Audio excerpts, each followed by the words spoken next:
are more than just competition. They are spaces where people develop confidence, identity, and a sense of belonging.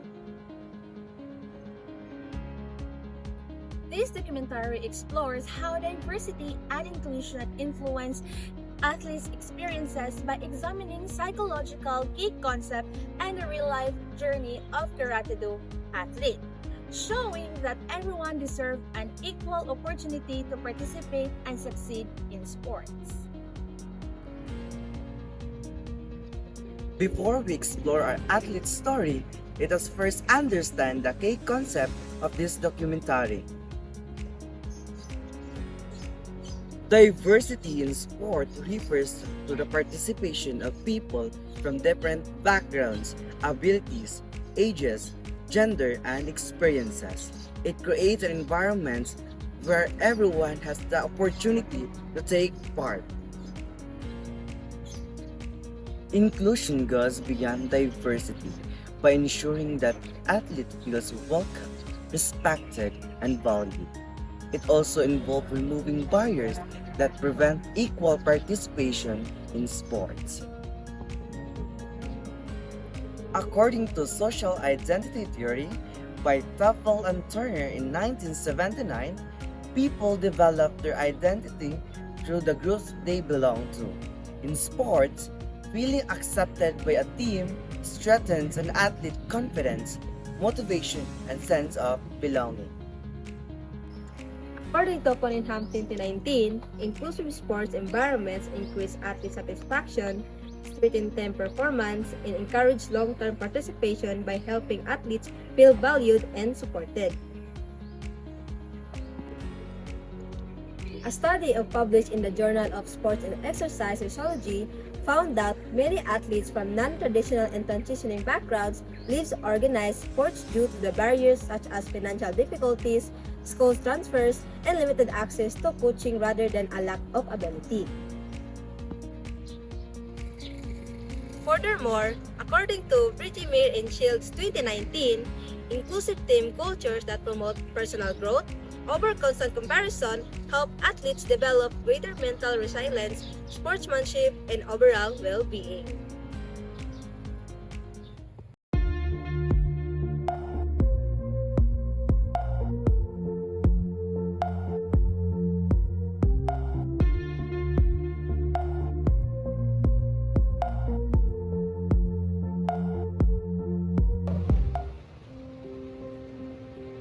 Hello everyone, I am Ramon Del Sibinguan from Managua, Balay City, Bukidnon. I am 20 years old and I am currently taking a Bachelor of Physical Education at Central Mindanao University and currently second year student. And I am part of the CMU Karate-Do Club. Can you tell us how your journey in Karate-Do began? My journey in Karate-Do started way back when I was in grade 6. So, na ako'y friend na Karate-Do player and i-invite ko niya sa ilang training every Saturday afternoon. When did you officially join a competition? My first competition was on June 8, 2018, held sa Don Carlos, Bukidnon.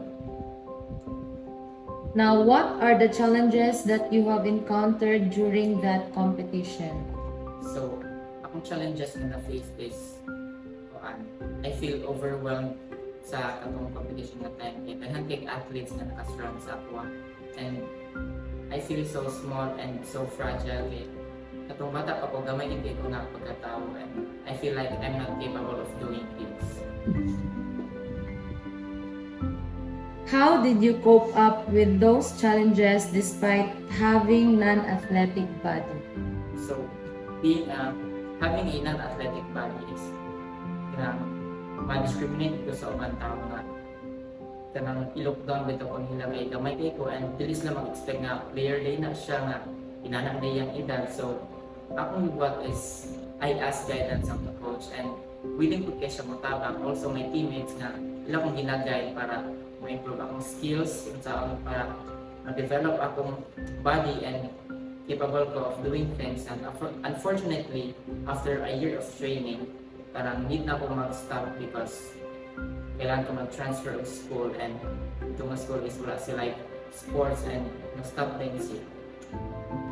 Since you stopped playing in high school, so when did you decided to return playing?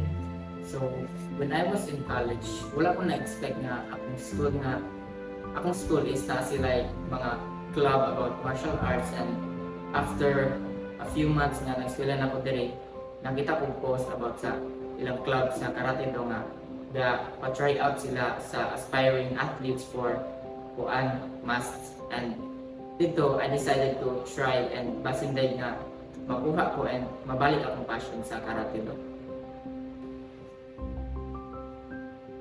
Now that you're part of CMU Karate Do and competing at different levels, what helped you feel that you truly belong into this sport, despite the long hiatus?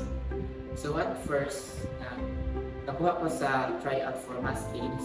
Nalipay kay ko, but na-feel na kong pressure dahil kay mass games is dili lang siya basta-basta nga competition because tibuok Mindanao siya nga competition and dalang kay university sa Mindanao.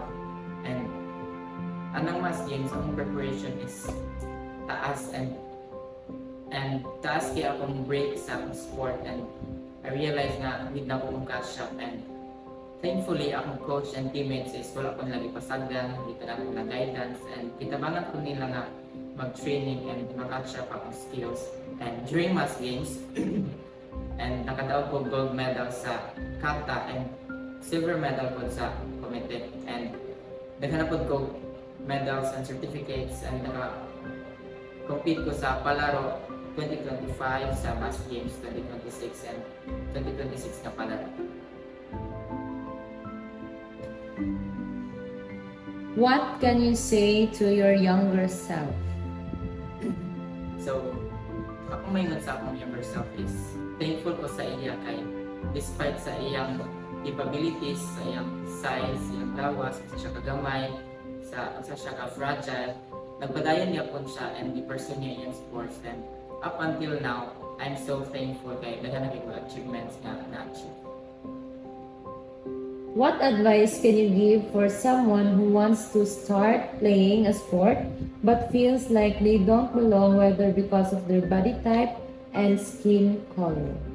So, my advice is that no matter what you are, kung sa imong capabilities, kung sa imong body size, imong kuan religion, imong mga kuan sa imong kaugalingon, insecurities, diligid na siya hindrance para i-pursue nimo imong passion sa sports.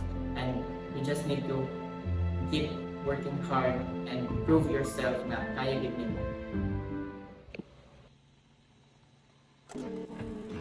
The athlete's journey shows how diversity and inclusion shape personal growth and success. A simple invitation from a classmate gave him a sense of belonging, reflecting Tatchville and Turner's social identity theory, which emphasizes the importance of group membership in building identity and confidence. Despite challenges, such as a school transfer and academic struggles, he persevered with the support of his coach and teammates. His experience highlights that inclusive sports environment help athletes overcome barriers, recognize different forms of achievement, and reach their full potential. Diversity and inclusion in sports are about giving every athlete an equal opportunity to belong, grow, and succeed. Every athlete deserves to be valued regardless of their background, abilities, or personal journey. As seen in the story of our Karate Do athlete, inclusion can begin with a single invitation. However, the true inclusion requires continuous support from teammates, coaches, and sports organizations. Athletes should never be left behind because of life changes or academic struggles. Instead, they should be encouraged to continue pursuing their passion. Schools and coaches must work together to remove barriers that limit participation. They should also create team environments that inspire growth rather than unhealthy comparison. By embracing diversity, sports become stronger, more welcoming, and more meaningful for everyone. After all, every athlete has their own pace, and every journey deserves a space.